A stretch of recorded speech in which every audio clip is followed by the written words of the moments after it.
अभी के वक्त में दुनिया में पूरी चिंता का माहौल बना हुआ क्योंकि पुतिन ने ना ये फैसला किया है कि रशिया और अमेरिका के बीच में ना जो न्यूक्लियर वेपन्स को लेके, जो न्यूक्लियर सेफ्टी को लेके ना एक ट्रीटी थी, उसको कैंसिल करने का इन्होंने फैसला किया कि हम इस ट्रीटी को कैंसिल कर रहे हैं। इसको लेके बहुत सारे आर्टिकल्स पब्लिश हुए हैं कि रशिया की ये जो ट्रीटी है यूएस के साथ, रशिया उसमें जो अपनी पार्टिसिपेशन है उसको खत्म कर रहा है, इस ट्रीटी को एंड कर रहा है, जो कि रशिया और यूएस के साथ साथ दुनिया में काफी इंपैक्ट रखती थी, दुनिया के लिए बहुत ही इंपॉर्टेंट थी। तो इस वीडियो में हम ये डिस्कस करेंगे रशिया और यूएस के बीच में ये ट्रीटी थी ना, ये क्या ट्रीटी थी, ये काम कैसे करती थी, इसके क्या बेनिफिट्स थे। तो वीडियो को लास्ट तक जरूर देखें।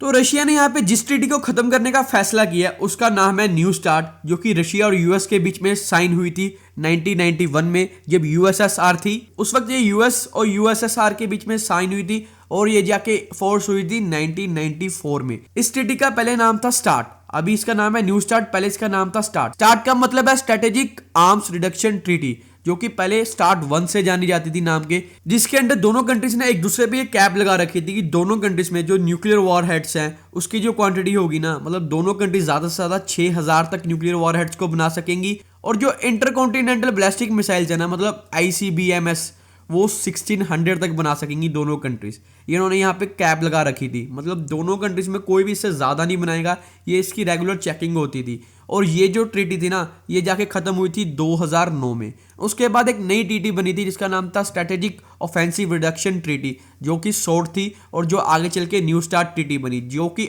अभी पुतिन ने जिसका फैसला किया है कि हम इस ट्रीटी को खत्म कर रहे हैं। और ये यूएस और रशिया की उस वक्त की पिक्चर है जब स्टार्ट 1 साइन हुई थी, और अभी के वक्त में जो न्यू स्टार्ट ट्रीटी है ना, उसके अंदर कुछ थोड़े चेंजेस ला रखे हैं। उसके अंदर क्या चेंजेस ला रखे हैं? पहला तो जो उसके अंदर इंटरकॉन्टिनेंटल बैलिस्टिक मिसाइल की क्वांटिटी थी ना, वो 700 कर दिया है कि 700 से ज्यादा नहीं आप कर सकते। उसके बाद जो न्यूक्लियर वार हेड्स थी वो कर दिया 1550, मतलब 1550 से ज्यादा न्यूक्लियर वॉर हेड्स को आप नहीं रख सकते। अब आपके दिमाग में आ रहा होगा कि न्यूक्लियर वॉर हेड्स तो ठीक है, समझ में आ रहा है, इंटरकॉन्टिनेंटल बैलिस्टिक मिसाइल ये कैसे काम करती है? तो देखिए, इंटरकॉन्टिनेंटल बैलिस्टिक मिसाइल की कुछ पिक्चर है, ये कैसे काम करती है। इंटरकॉन्टिनेंटल बैलिस्टिक मिसाइल ना सबसे ज्यादा पावरफुल मिसाइल होती है, क्योंकि ये एक कॉन्टिनेंट से लेकर ना दूसरे कॉन्टिनेंट तक मार कर सकती है। इसकी रेंज बहुत ज्यादा होती है, 7000 किलोमीटर, 10,000 किलोमीटर। जैसे मान लो आपने एशिया से ना अमेरिका पे हमला करना है, तो ये आराम से इतना डिस्टेंस कवर कर सकती है, और ये अपने साथ न्यूक्लियर वॉरहेड्स को भी कैरी कर सकती है। और इसलिए दुनिया की जिस कंट्री के पास इंटरकॉन्टिनेंटल बैलिस्टिक मिसाइल है उसको बहुत ही घातक माना जाता है, उसको बहुत ही खतरनाक माना जाता है। उन्होंने यहाँ पे सेट किया कि 800 से ज्यादा मिसाइल लॉन्चर्स को आप नहीं बना सकते,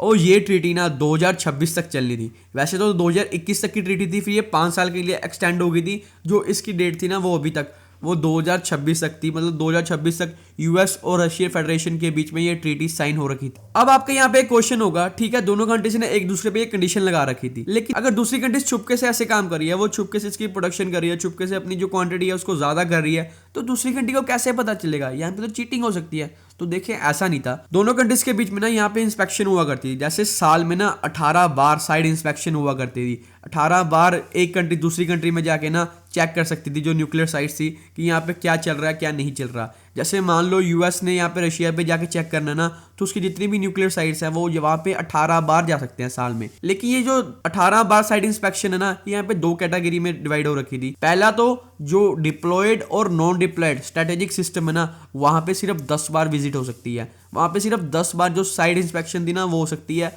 और दूसरा जो टाइप 2 है, वहाँ पे ओनली जो नॉन डिप्लॉयड स्ट्रेटेजिक सिस्टम है ना, वहाँ पे 8 बार एक साल में ना इंस्पेक्शन हो सकती थी। और इसके चलते ना जो टोटल इंस्पेक्शन हुई थी ना अब तक 2023 तक, वो 328 बार साइड इंस्पेक्शन हो चुकी थी दोनों कंट्रीज के बीच में, और 25,000 नोटिफिकेशन एक्सचेंज हो चुके थे, और 19 बार दोनों कंट्रीज के बीच में मीटिंग्स हो चुकी थी इस ट्रीटी को लेके, और 42 times by annual data exchange हो चुका था, जिससे पता लगता था कि दूसरी कंट्री क्या कर रही है, जो उसकी न्यूक्लियर साइट्स है वहां पे क्या चल रहा है क्या नहीं चल रहा। और ये दोनों कंट्रीज के लिए बहुत ही इंपॉर्टेंट था, जिसकी वजह से दोनों कंट्रीज ना ज्यादा से ज्यादा जो न्यूक्लियर वेपन्स है वो नहीं बना रही थी, जिससे दोनों कंट्रीज के साथ साथ दुनिया पे भी इम्पैक्ट पड़ता था। अगर कोई कंट्री ज्यादा न्यूक्लियर वेपन बना रही है, वो ज्यादा उसके टेस्ट करती है, तो वो दूसरी कंट्रीज को खतरा लगा रहता है, पूरी दुनिया में इस चीज का खतरा बना रहता है कि इसके साथ इतने ज्यादा वेपन्स हैं। दोनों कंट्रीज में दुश्मनी बहुत थी, लेकिन दोनों कंट्रीज ने ना इस एग्रीमेंट को साइन कर रखा था, जिससे वो बाखूबी से काम कर रहे थे।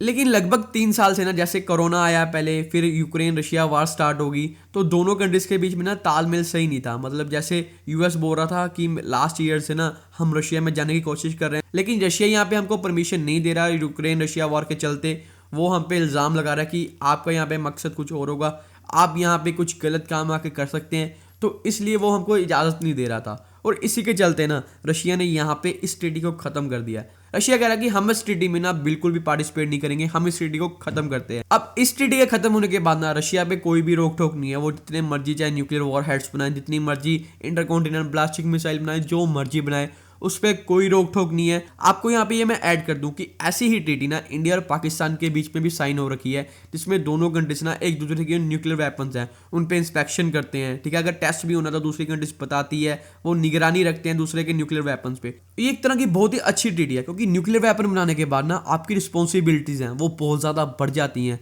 आपके ऊपर बहुत ज़्यादा जो रिस्पॉन्सिबिलिटीज आने की वजह से ना आपको जो डिसीजन है वो मैच्योर लेने पड़ते हैं। और जब इस तरह की कोई ट्रीटी साइन हुई होती है ना, तो आपके ऊपर ऑटोमेटिकली एक प्रेशर होता है कि हम ऐसा नहीं करते। जो आप चाह के भी करना चाहते हैं ना, वो आप नहीं कर सकते इस ट्रीटी के चलते हुए।